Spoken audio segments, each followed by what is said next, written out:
Everyone, welcome back to my channel. And ఈ రోజు వచ్చేసి మనము మామిడికాయ పులిహోర ఎలా చేయాలో చూసేసుకుందాము. సమ్మర్ వచ్చేసింది కదా, ఇప్పుడు మామిడికాయలు అయితే చాలా ఈజీగా దొరికిస్తాయి కాబట్టి రండి మరి మామిడికాయతో పులిహోర ఎలా చేయాలో ప్రాసెస్ చూసేసుకుందాము. చాలా ఈజీ ఇది. సో ఇక్కడ వచ్చేసి నేను చిన్న మామిడికాయ అయితే తీసుకున్నాను. దాన్ని మనం పీలర్తోని దాని పొట్టు అనేది పీల్ చేసేసుకుందాం. దాని తర్వాత దీన్ని మనం గ్రేటర్తోని గ్రేట్ చేసేసుకుందాము.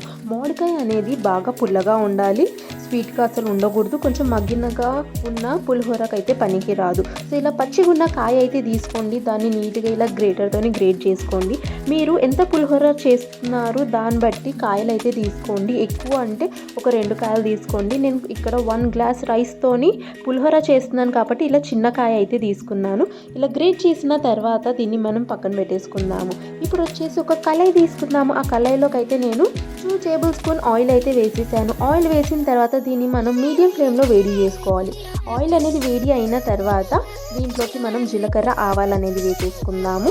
జీలకర్ర ఆవాలని మనము ఒక 1 మినిట్ వరకు మీడియం ఫ్లేమ్లోకి వేగనిద్దాము. అలా వేగిన తర్వాత ఇందులోకి అయితే పచ్చి శనగపప్పు, పచ్చి మినపప్పు వేసేసి ఒక 2 నిమిషాల పాటుగా దీన్ని కూడా మనము ఆయిల్లోకి వేగనిచ్చేద్దాం. ఇలా ప్రాపర్గా వేగిన తర్వాత దీంట్లోకి అయితే మనము పల్లీలు అయితే వేసేసుకున్నాము. ఇవన్నీ వేసిన తర్వాత మనం ఆయిల్లో అయితే ఇవన్నీ పచ్చిగా ఉంటాయి కాబట్టి ప్రాపర్గా వేగనివ్వాలి. ఎందుకంటే ప్రాపర్గా వేగలేదంటే మాత్రం ఇవి పచ్చిగా ఉండిపోతాయి. గ్యాస్ మాత్రం మీడియం ఫ్లేమ్లోనే పెట్టుకోండి.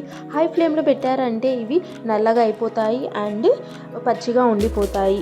సో ఇక్కడ వచ్చేసి పల్లీలు కూడా ప్రాపర్గా వేగిన తర్వాత మనం ఇందులోకి అయితే ఎండుమిర్చి, పచ్చిమిర్చి అలాగే కరివేపాకు కూడా వేసుకుందాము. ఇవన్నీ వేసేసుకున్న తర్వాత లో ఫ్లేమ్లో పెట్టేసి దీన్ని మనము ఒక 2 నిమిషాల పాటుగా అలా కలుపుతూ ఆయిల్లోకి వేగనిద్దాము. ఇలా ప్రాపర్గా వేగిన తర్వాత ఇందులోకి అయితే మనము ఇప్పుడు వచ్చేసి ఒక 1/2 టేబుల్ స్పూన్ పసుపు అనేది వేసేసుకుందాము. పసుపు వేసిన తర్వాత దీన్ని బాగా కలిపేసుకొని ఇందులోకి అయితే మనము సన్నగా గ్రేట్ చేసుకున్న మ్యాంగోని వేసేసుకుందాము. తురుముకున్న మామిడికాయని వేసుకున్న తర్వాత మనమైతే దీన్ని బాగా కలిపేసుకొని మూత పెట్టేసి ఒక 2 నిమిషాల పాటుగా లో ఫ్లేమ్లోకి ఫ్రై అవ్వనిద్దాము. ఆ మామిడికాయ అనేది దాని పచ్చివాసన పోయేదాకా మనం ఆయిల్లోకి ఆ మామిడికాయను అనేది ఫ్రై చేయవచ్చు. ఒకవేళ మీరు ఈ ప్రాసెస్ కాదనుకుంటే వేడివేడి అన్నంలోకి ఆ తురుముకున్న మామిడికాయని వేసేసి కలిపేసుకొని పోపును అనేది దాంట్లోకి వేసేసి కలిపేస్తే కూడా పులిహోర అనేది బాగుంటుంది. సో ఒకవేళ మీకు ఈ ప్రాసెస్ నచ్చకపోతే అది ఒక ప్రాసెస్ అన్నమాట. మామిడికాయ అనేది ప్రాపర్గా వేగిన తర్వాత ఆ పోపులోకి మనము ఇప్పుడు వచ్చేసి ముందే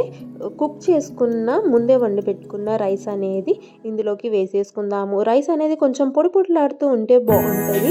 కొంచెం ఆయిల్ వేసి వండుకోండి రైస్, అప్పుడు పొడిలాడుతూ బాగుంటుంది.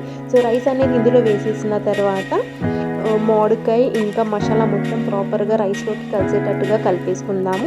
సో అంతే అండి, చాలా ఈజీ. వేడిగా సర్వ్ చేయండి. పుల్లగా ఈ పులిహోర అయితే భలే ఉంటుంది. ఒకవేళ మీ పిల్లలు స్కూల్కి వెళ్తున్నారంటే వాళ్ళకి లంచ్లో కూడా పెట్టి పంపించవచ్చు.